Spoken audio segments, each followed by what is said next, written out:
Hello and welcome to Driver's Therapy. In today's video, we have Troy's 1995 Nissan 240SX SE, and I saw his car at a car show, and I had to ask him to be on the channel because this is a really awesome 240SX. So Troy, without any further ado, tell me about your car. It's a 1995 Nissan 240. When I picked it up in 2004, it originally had a KAT setup in it for the engine. Nice. Had a T3, T4 setup on it. Really quick, pretty fast. We were putting about 30, 35 pounds of boost down onto that engine. That's like rotary yeah, PSI. It was very fun to drive, let's put it that way. After that engine blew up, we basically decided to go with an SR20. Had that work done by Mac Autosport over in Parker. Okay. They're now called MoFab. Okay. Yeah, the big name on that one. Okay. Yep. They've done the, if you know Adam, and then, or Skippy, he's called Adam McMahon, and his brother Nick, and their dad Bill actually built the SR20 that's in here now. That's in there. Yeah. So for you viewers out there, if you don't know, the KA24 that came into the 240SXs, that was a U.S. market engine. It was originally in the trucks, correct? Correct. And in Japan, they came with the SR20s. Correct. So ultimately, you did the right thing and you swapped in the correct motor for that. Correct. There was a lot of different choices you could have went with. You know, I mean, an LS, 2JZ. I was kind of wanting to keep with the tradition of the Nissan and keep with Nissan, you know, the family. I didn't really want to change out the engine to like a Toyota right at that moment. And the SR is a great motor. It is. It's been in there for 15 years now. 15 years. Yes. For an SR, that's pretty amazing. If anybody knows SRs, yes, that is pretty a long time. And in those 15 years, have you done anything to it, like any major maintenance? Well, let's put it this way. It's been through 2 head gaskets. So it was rebuilt again by Mac. They went through it. They froze the crank. They sent that out to have it cryo-freezed, and then we went with eagle rods, CP pistons. Now I have to ask, because when I hear new things, and I know viewers out there, cryo freeze, what is that when it comes to the crank? Well, they basically take the crank out of the engine, okay, put it into a deep freeze, and I mean like a deep freeze, like thousands of degrees, I guess. Basically, it lines up the grains in the metal like you would wood.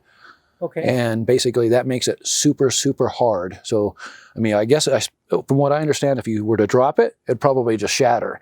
Wow. But if you were to try to bend it, no chance. So it makes it really super stiff. That's crazy. Yeah. So on the topic of exterior, which I love that you drive in, it doesn't look like it. Tell me about the paint. It looks like it was just done recently. The paint was done in December by Supreme Refinish. Oh, this past December? Yes. Oh, yep. Over by Colorado Springs. Supreme Refinish were the folks who did it. Austin. Bartow is his name. Awesome painter. I mean, if you've seen it before and after, I mean, it was definitely a drift rig. You could tell it had dents in it, several good-sized dents in it. But those guys did their magic, you know, and I definitely cannot claim any of the body work. I have to get excited about this because, guys, you know, when you get a new fresh pair of shoes or a new shirt feels good, imagine getting a new paint job. I mean, like, I know I would be just so excited. Like, I recently just got my hood painted, and that was a small part of it. But you just had your whole car redone. I mean, that just has to feel really good. Yeah, it does. I since that 10 years, the majority of that time, the car was basically rattle canned black for a good majority of that time. Wow. Put the carbon fiber hood, carbon fiber trunk on. Those are C-Bond, and then the Origin Stylus 1 body kit and the paint job all at once. So what? Just so we could hear this, what body kit is this? That's an Origin. Okay, guys. Now, if you know your JDM parts, that's an awesome kit. Yeah, it's a decent kit. I've had a couple different ones before. I had a B Magic kit that I wasn't really totally happy with. Okay. A lot of squeaks in that. This kit fits real nice. No squeaks. For Troy, it came out awesome. I love it. What's the name of this color? That would be Soul Red Crystal, and that's a Mazda color, V45. Or I'm sorry, V46. That does Soul Red Crystal. Yeah. So if you look at the Mazda C7, I think, SUV. Yep. You gotta tell me about the shoes. You gotta tell me about the wheels. What's the setup here? Those are Kanseys 18 9.5s. wrapped with your Invos, Nitto Invos, with speed, oh gosh, I'm sorry, 6-speed lug nuts, 3-piece lug nuts. Got those. I did have a pair of Thruxtons on there, TSW Thruxtons, and I just put these on here probably about a month or two ago as well. So they're brand new.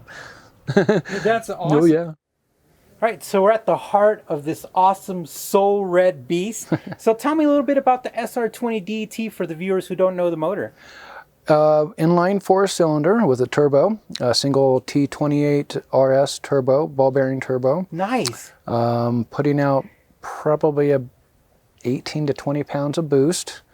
And this motor has been used in the 240SX chassis for a while, right? And there's just different generations of it. This is out of a 1998 S14. Okay. It's considered a notch top, so it has a variable valve timing, which the earlier versions of this engine did not. So you have a couple different versions. You have the typical red top SR20, which came in the earlier versions, the SX180, those other Japanese engines or cars. And guys, Troy did it right, because this is the SR20 you want. I mean, it's really, so on top of having the right generation of SR20, you did some internal works. You right to this? Correct. Okay. It has been rebuilt. It was rebuilt by Mack Autosport back in the day. Again, back around 2004 or 5, we went through the engine, the whole bottom end, sent out the crankshaft to have it cryo-freeze, eagle rods, CP pistons, went through the whole engine. It's probably got 150,000 miles on it since then. That's awesome. And for an SR20, again, that's quite a few miles. Wow. It has been through several drift events. If you get on YouTube and you look at Island Grove Drift or Greeley Drift, you'll see a lot of the old videos out there from the events that we put on. So not only did you build a cool car, but you're out there just counter steering your way through life. Correct. Yeah. And this engine has been through the works. It's seen track time. It's been down to Pueblo, PPIR, Colorado National Speedway. It's been on quite a few of the front range tracks. And I have to ask, I don't know a lot about drifting, but I know a big thing is going to be the rear end. What do you have going on back there, out of curiosity? I have a COS LSD locking differential. It makes the job a lot easier, especially if you're running a little bit lower horsepower car like this. I'm only putting out about 278 to the wheels. So Troy, you have this awesome differential setup. You upgraded your clutch, but again, I know a little bit. I've got a little bit of racer background, but when it comes to drifting, it looks like you've done something to suspension, because I see some adjustable top hats and everything. So what's going on there? Actually, those are just Raceland coilovers, fairly inexpensive Racelands. And they help me lower it down a little bit. I get often a little bit of flack for being actually too high on my ride, but they say this is too high? They say this is too high. Who says that? A lot. Yeah, you wait. Somebody will post something. Wow, they must call mine a 4x4 then. Yeah, they may. I do get a little bit of flack from being a little bit too tall. Looks great. If you drive the roads around here, and if you drive normally, well, you know that just being too low is just not really feasible, especially out here. They say that a good reputation is priceless. I keep hearing about Raceland. I mean, people use them and they don't seem to have any problem. Best bang for the buck. I had tines on there and they were super adjustable, but on these roads, they were killing my kidneys. I'd be like, even on the light, the nicest setting, the softest setting, they were just a little bit too rough for me. But these are nice. Yeah, and then the tine, one of them seized up on me. At the time, I had some choices to make, whether throw in some money towards the paint or coilovers. Yeah. So you're gonna, yeah. That's a great setup. So you've got the suspension going, you've got the differential, the tranny, and the motor. I mean, what's your next plans? It seems like you're happy with it right now, but are you thinking about changing something? Because you've done such a transformation with the exterior. Are you doing anything with the motor in the future? Well, I think the next thing I'm going to actually do is do a little bit more to the interior. I'm going to get the rear seat delete kit. I want to get some actual seats in there. Probably, just do some things in mostly seats and harnesses. So with the interior? And I'm still debating whether we'll do a cage or not, but you know, something may go there. And then after that, you know, of course, I'm still thinking of the 2JZ. Oh, it's always been in the back of my mind ever since I even did this engine. But and I have to tell, you know, the viewers out there that Troy, you know, he's being humble, but I had a time to talk to him, and he's been out there drifting, enjoying the drift scene for a long time. I mean, he gets out there and really enjoys it. And it's really neat because you meet people out there who enjoy it, but you've been doing it for a long time. Yeah, since about 2004, around there, 5, we started putting on drift events over in Greeley. I rented the parking lot over there and worked with NASA.